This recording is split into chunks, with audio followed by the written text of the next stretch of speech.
மக்களே வணக்கம். தமிழகத்தில் சட்ட ஒழுங்கு சீர்குலைந்து போயிடுச்சு. சந்தி சிரிக்கின்றது. முக்கொந்தியில் எல்லா பக்கம் சிரிக்குது இந்த சட்ட ஒழுங்கம்.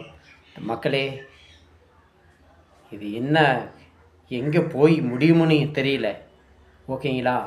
இந்த கள்ளச்சாராயம் விற்கிறவன், இந்த விவசாய நிலத்தை அழிக்கிறவன், இந்த லஞ்சம் வாங்குறவன், இது மாதிரி பெண்கள் பாலியல் கொடுக்குறவன், மக்கள் வரி பணத்தை வாங்கி திருடி திங்கிறவன், இது மாதிரி ஆட்களுக்கெல்லாம் இரும்பு கரம் கொண்டு இந்த அரசு ஒடுக்காது.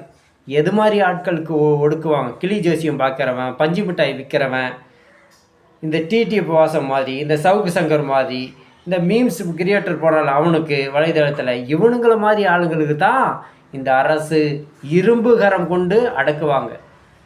மக்களே, சட்ட ஒழுங்கு சீர்குலைஞ்சு சந்தி சிரிச்சு ஆடுது.